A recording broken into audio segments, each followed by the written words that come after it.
Hello, how you guys doing? Welcome to the Messy Sweet Spot. I'm your host Gigi with the T. I came across this video and it talks about Joe Rogan. If you guys don't know Joe Rogan, he's very popular. He's like the voice of the people in America right now.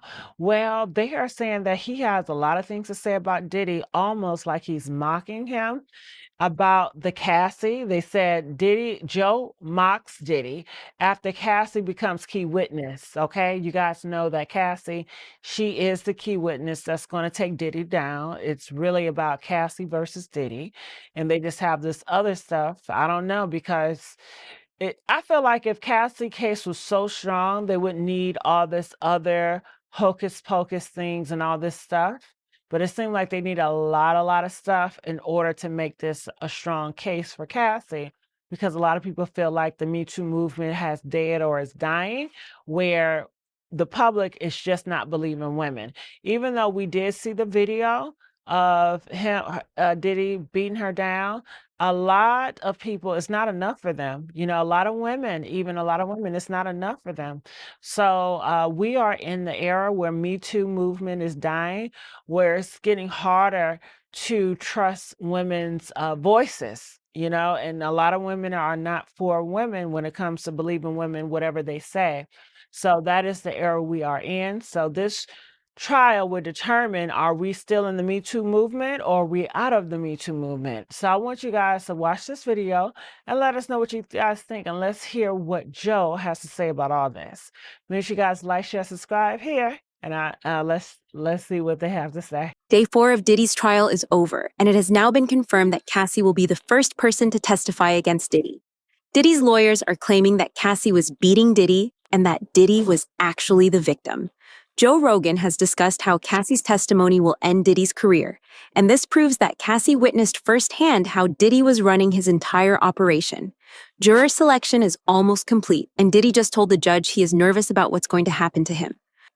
Jury selection is officially underway in the sex-trafficking trial of Sean Diddy Combs. Chloe Malas was in federal court today. And Chloe, no jurors selected, but a pretty revealing start to the 8-week trial.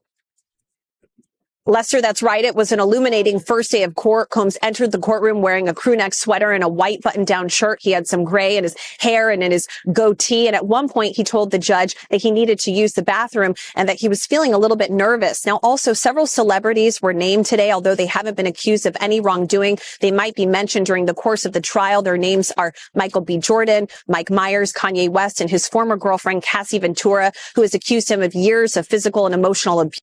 And she is expected to testify during the trial. Now, Combs has vehemently denied all of the allegations against him. I also want to point out that celebrity attorney Mark Garagos, he was present in the courtroom. His daughter is Tenny Garagos, one of the lead attorneys for Combs throughout this trial. Now, a source telling NBC News that he hasn't joined the team, but he is advising on jury selection.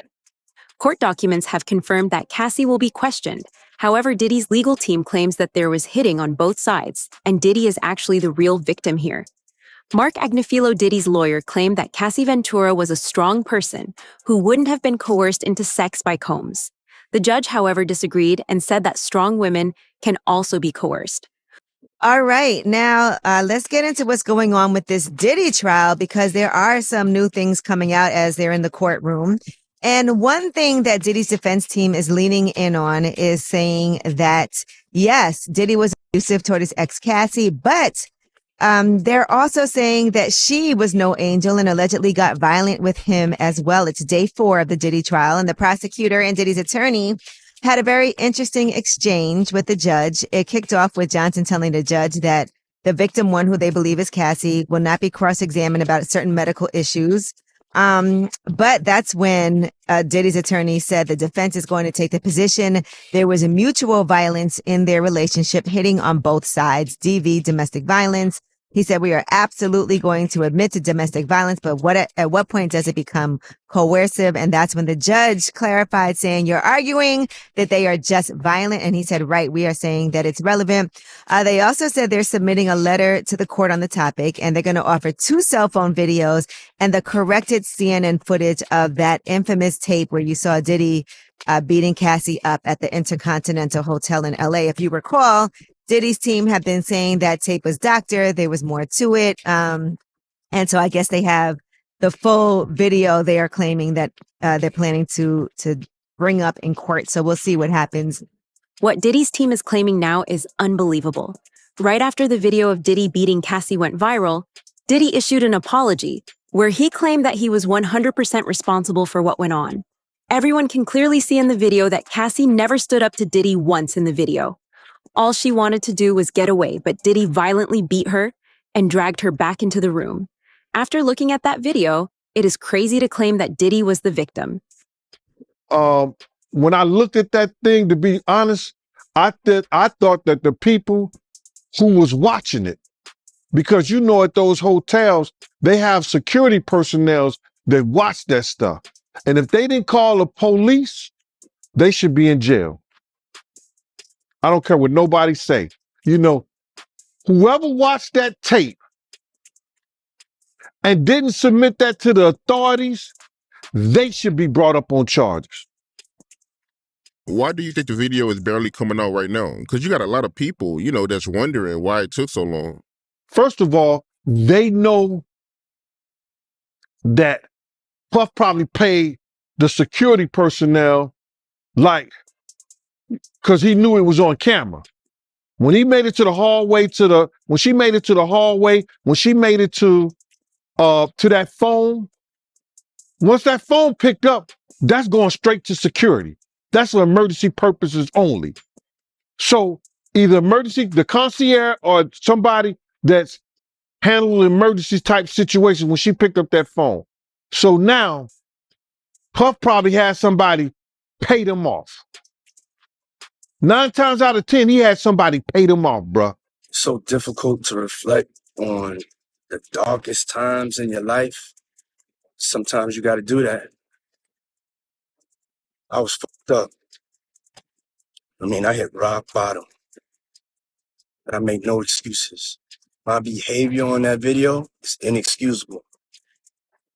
I take full responsibility for my actions in that video. Disgusted. I was disgusted then when I did it. I'm disgusted now. I went and I sought out professional help. I had to go into therapy, go into rehab. I had to ask God for his mercy and grace. I'm so sorry. But I'm committed to be a better man each and every day. I'm not asking for forgiveness. I'm truly sorry. Cassie is set to testify against Diddy, and there are reports that we might see her on the stand as early as next week. Cassie is the only victim named in this federal lawsuit who's going to testify without anonymity. Prosecutors indicated in court on Friday that they would call 2 quick witnesses before calling Cassie, whose testimony will take up most of the first week. Keep in mind that Cassie is pregnant with her 3rd child and due to deliver next month, but has still agreed to testify. Let's talk about the showdown in the courtroom over the bombshell video allegedly showing Sean Diddy Combs beating his then girlfriend, Cassie Ventura. Diddy's lawyers are arguing to exclude the footage from the rapper's upcoming sex trafficking trial. Legal contributor Brian Buckmeyer joins us now with more on what this could mean for the high-profile case. So good to have you. Okay, so they want this video left out. What's their argument for this?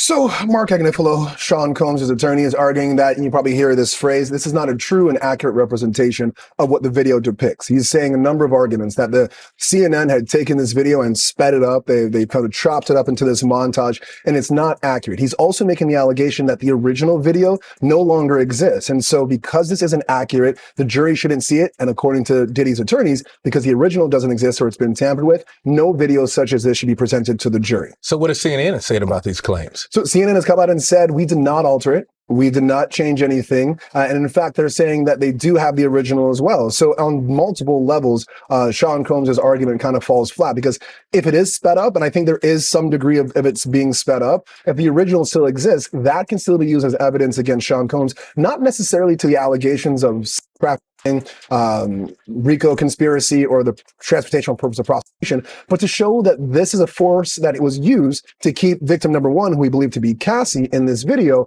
under his control for the purpose of trafficking and this RICO conspiracy. All right, Cassie, she plans to testify against Diddy at the trial, and she's going to use her name. So a lot of the women who have accused Diddy are anonymous. They're Jane Doe or victim one. Or John Doe's. Or John Doe's. But Cassie allegedly, apparently, is going to take the stand and talk about her obviously, that tape of him beating her up at the hotel is what set off this whole thing. You know what I mean? Like, this has just made it matters so bad for Diddy. So now that she is gonna sit up there and like look him square in the eyes and talk about her side of the story, that's not great for Diddy, obviously. No, and like I think also Cassie is a celebrity, right? Like millennials know who she was or is. She had like a booming career back in the day. So I think it also adds some extra zhuzh when you have like a well-known public figure coming forward. Trusted, publicly Trusted and beloved yeah. too. So I think that also will hurt him. She of course became public. All of this went public when that video came out from CNN. So it's been revealed who she is already, and now she is not looking to conceal her name. She wants to, put it all out on the table. And yeah, yikes, it could be really bad for him. Inside the courtroom, report that Assistant U.S. Attorney Emily Johnson read out loud the text that Diddy reportedly sent to Cassie Ventura after an altercation in a hotel in 2016. She references security video of the event that went public, showing Diddy hitting his then-girlfriend in a hotel hallway. The text from Diddy at the time read, quote, "Call me. The cops are here. I got 6 kids. Yo, please call. I'm surrounded. You gonna abandon me all alone?" The assistant U.S. attorney argues in court that, quote, the defendant knew he had done something that could elicit police response. Just last week, Diddy's lawyers were claiming that the video footage of Diddy beating Cassie is fake and has been significantly altered. They argue that the original footage was edited to appear shorter, with modifications to the sequence, speed, and timestamp, which they claim distort the incident's true nature. CNN, however, has claimed that they never altered the video and did not destroy the original copy of the footage, which was retained by the source. Combs wants that video or videos excluded from trial, and for that, we turn to his motion in limine to exclude video footage of that March 5th, 2016 incident. Motion in limine is a pretrial motion that aims at preventing evidence from coming into trial or limiting it in some way. And it starts by saying, quote, "There is no longer any dispute that the CNN footage from March 5th, 2016 at the Intercontinental Hotel offered by the government at 3 separate bail hearings is wholly inaccurate, having been altered, manipulated, sped up, and edited to be out of sequence. As indicated below, CNN paid Redacted, don't know who this person is, Redacted, for footage, copied that footage in unknown ways, presented that footage out of order, and destroyed the original. Accordingly, all the footage from CNN is inaccurate and inadmissible. As for the 2 items of footage filmed by an iPhone 6, those pieces of footage are inaccurate and inadmissible as well for the reasons set out below." This footage is just one part of a mountain of evidence that the prosecutors have collected. Allegedly, hundreds of people were interviewed until the prosecutors were sure they could win. The district attorney for the Southern District of New York has a 97% win ratio. This trial is going to be an uphill battle for Diddy, and his lawyers know this. The allegations implicate dozens of unidentified witnesses and alleged co-conspirators around the world, and some of the key witnesses to the supposed incidents are dead. Basically meaning, how can we defend against it? The defense is not even permitted to share the identities of the individuals described in the disclosure letter with Mr. Combs until April 18th, further hampering defense counsel's ability to investigate. Collectively, these new allegations require many months, if not years, to investigate, and if admitted, would require a series of mini-trials certain to double the length of a trial the government originally said would last 3 weeks. So this is an explosive allegation that on its face, I don't know if I necessarily disagree with. If they are bringing in evidence of uncharged conduct, wouldn't the defense have an opportunity to investigate it and challenge it? It seems like they're making a point. So if this evidence is allowed in, there is a chance this could delay the trial significantly. We all know Combs wants to go to trial, but how can he properly defend himself against this in just a few weeks? The jury sits. Will they be shown these tapes? 100%. Will they have to watch it in court? Like during 100% in court in front of a room of people.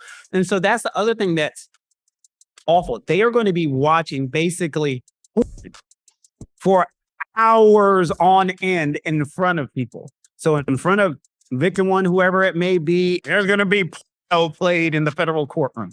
And victim one would have been made aware of this. Oh, 100%. She's probably being told right now, like, this is going to be played in open court. Your sex history, your sex life is going to be talked about in open court. All of this. And presumably then she knows that and she's pushing forward because she hasn't withdrawn. But don't forget this. It doesn't matter if she does or she doesn't. This isn't a civil case. This is the criminal case. So she could flat out tell the federal government, I don't want to participate. And they can say, we don't care.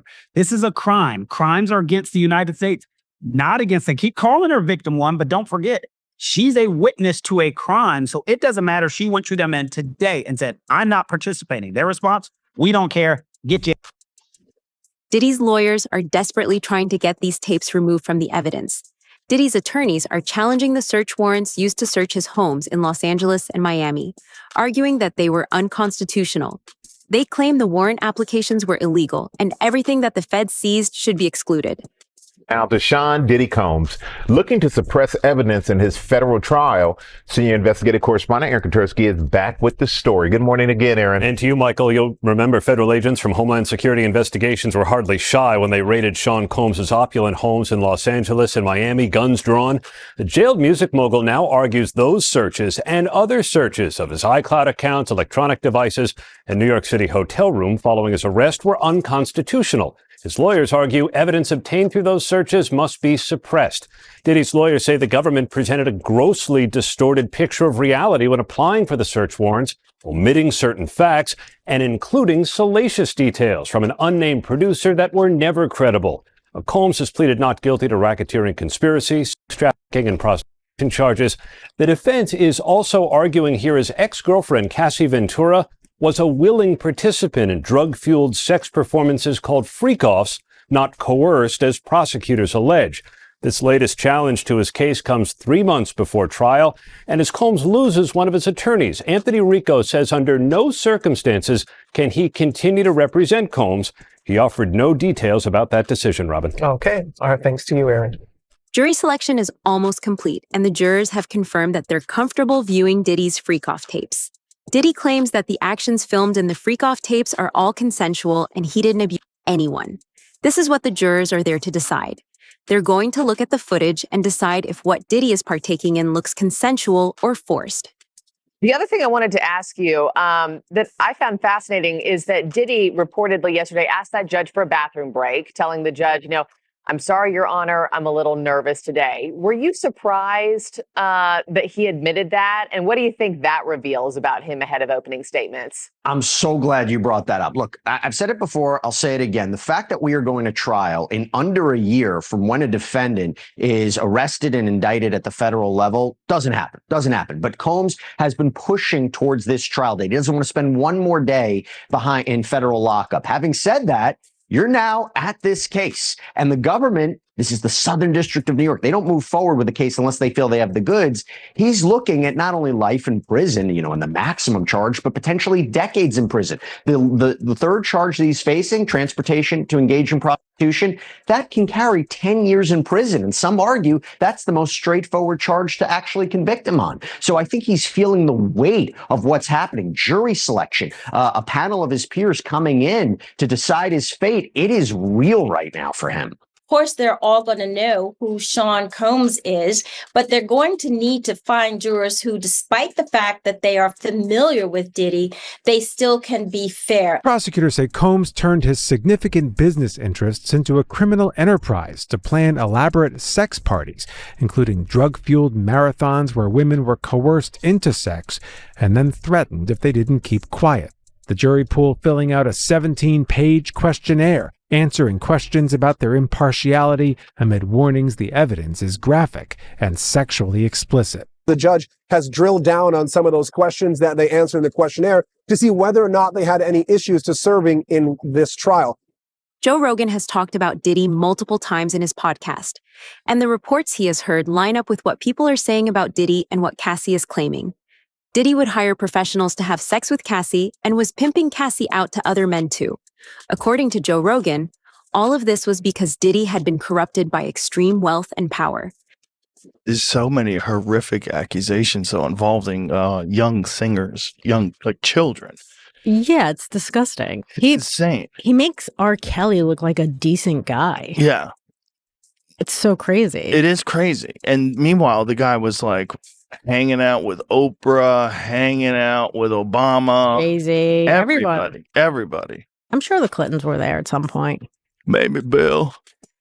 I mean, everybody hung with Diddy. That's the other tricky thing. Like, Diddy hung out with everybody. And I've spoken to a bunch of people who are like, yo, great dude, like, always there for you, never asked for a single thing. Till 1 a.m.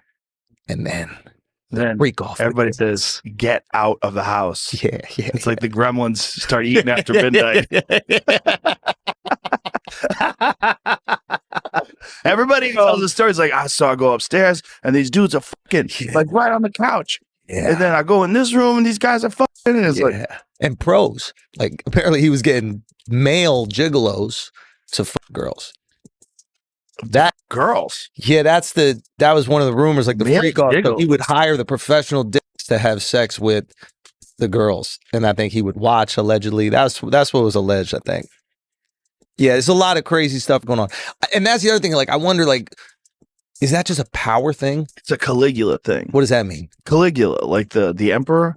Did you ever see that movie, Caligula? No. It's about just Roman empires being completely out of control. Caligula is like almost like porn, and it was a movie made, I want to say in the 70s. It's a crazy movie. But it's just detailing extreme excess where you can never fill the hole. But what is the hole you need to fill? Like, I'm trying to find, like, what's the just chaos? What year was this? 79. Yeah. That's Malcolm McDowell, right? Yeah. Yeah, the dude from Clockwork Orange. Oh, yeah. It's a crazy movie, man. But and it's still mild in comparison to what Absolute have. Absolute power corrupts. Caligula. Okay, so then there's the question. It's like, can you take a completely normal person, give them power, and then they become that? Or does it take a power-hungry person that has this void that needs to be filled, and then when they are given that power, you see the worst version of them? Ask your CIA boy. I bet he's got the answers. I bet he knows the exact formula. This is the same thing that Diddy's alleged sex slave, Jonathan Audie, said back in 2018. In May of 2018, Jonathan Audie was arrested in connection to a shooting that occurred at Trump's National Doral golf course in Miami. During his interrogation, he said this. Davis and Ross, which are good buddies, okay? They're gay. Who? Both. Diddy and Ross. And Callie. They're all gay. Who's a Callie with Ross and Diddy? Yeah. They all gay? Yeah. Gotcha. Callie is a Hamas supporter. Supporter? Hamas. Hamas. Yeah. Sorry to say they're all. No. Hamas supporter. Okay. We had sex with Cassie and Sean. Basically, he would masturbate, tell me what to do with Cassie. I had like 15 encounters, and I heard lots. Oh, hidden in plain sight. It's hidden. I think I see what you're saying. Okay, how do I know this? Yeah, that's what I want to know. How do you know this? Do you know Sean Combs? Once you start to connect the dots, it's clear that what Diddy was doing behind the scenes, he wasn't doing alone. Diddy had connections to some of the most powerful people in the industry, and everyone that went to his parties knew what was happening backstage. I don't know. There's a lot going on. A lot of rumors are flying. The rumors are that Diddy was running some kind of Epstein type deal where he was filming everybody, right? That's the rumors. Yeah, I don't know that there's any proof or anything other than that. The thing is, like, we're getting the rumors from the internet, and the internet thinks that the Taliban took out that bridge in Baltimore. So it's like, who knows?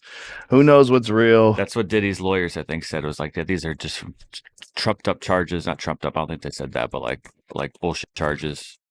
Dude, when Homeland Security invade your house. You got problems with dudes with fucking guns and body armor.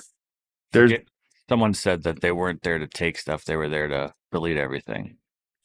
Like the real people that were in there, Oh, like that's the same funny. thing with Epstein. Oh, that's funny. Yeah, that's of course. There's layers upon layers. When you get these fucking conspiracy theories, man, they never end. They never end. There's just layers upon layers upon layers. It's fun to talk about. It is fun to talk about. It's hard to know what's true, but why people genuinely love it when someone like Diddy gets caught, though. The glee that people have is weird. Why? Because he's too successful. Also, that's like there was always so much East Coast, West Coast shit that's still like in the zeitgeist, like with Biggie and Tupac, and they were all hating at each other, and they both got killed, and there was a lot going on. And then there's people that thought that Puffy was involved and Suge Knight was involved. Allegedly, other A-list celebrities who were victims of Diddy and his ring of sexual predators are preparing to speak out. Jamie Foxx has reportedly gone on stage and said that Diddy was the one who poisoned him back in 2023. Jamie Foxx is speaking out after being injured during a confrontation at his birthday dinner, a day after the Oscar winner was allegedly involved in a physical altercation with an unidentified person, resulting in him needing to get stitches. The 57-year-old takes to Instagram on December 14th to address the situation and thank fans for their support. Jamie first shares a simple message on his feed that reads, "The devil is busy, but I'm too blessed to be stressed." He then writes in the caption of the post, "The devil is a lie. Can't win here. Thank you to everybody that pray and check on me. When your light is shining bright, they try to bring you darkness, but they don't know that you're built for it. The lights have been shining bright." On December 13th, the Ray actor was celebrating turning 57 with his family at a restaurant in Beverly Hills when things reportedly took a turn. A rep for the actor told NBC News at the time, Jamie Foxx was at his birthday dinner when someone from another table threw a glass that hit him in the mouth. He had to get stitches and is recovering. The police were called and the matter is now in law enforcement's hands. Elon Musk is coming after Diddy too. In a recent episode of the Joe Rogan podcast, Elon Musk argued that the ties Diddy has with Kamala Harris are suspicious and should be investigated. Well, it's just amazing how many people in the Diddy party list that are supporting Kamala. Yeah, seriously. It's like insane. Publicly, openly, all in. Yes. It's like J-Lo was like his ex-girlfriend. and it's like now deciding she's like warning people against Trump. I'm like, well, wait a second. So how many people did she warn against Diddy? Right. Oh, 0. Okay. Right. Well, maybe we shouldn't trust her opinion. Like if she's going to be warning people, why did she never warn anyone about Diddy? Exactly. Yeah. The whole thing is so strange to watch play out. It seems like the Diddy thing was like an Epstein type compromise deal where whether he was doing it himself, conceivably, people want to think that he's attached to some intelligence agency or something like that. I think he's a gangster who made $1 billion and knew how to control people by compromising them. That's what I think. Whether or not he had help, I don't know. Whether or not he shared some of that information with people so they knew they had compromising stuff on people, I don't know. But clearly he was doing it for his own jollies too. There was something sick about it. Yeah. I mean, but the thing is that people in the music and entertainment industry had to know that Diddy was like, kids basically. And yet they still fed him kids. And like, where's the accountability? There had to be rumors. There had to be. They had to know. Yeah. They had to know. Williams was talking about it on exactly. Yeah, on that podcast. But like who's feeding him the kids? Right. Yeah. And what videos do they have of these people where they're willing to defend him? And they're willing to keep quiet about all this. Like how many people were compromised? Yeah. The whole thing is fucking crazy. Crazy. With Cassie set to take the stand, Joe Rogan's withering verdict, and the feds closing in on tape after tape, Diddy's empire is teetering on the brink of collapse. Stay locked in, because when opening statements hit next week, every secret, every witness, and every freak-off tape will be laid bare.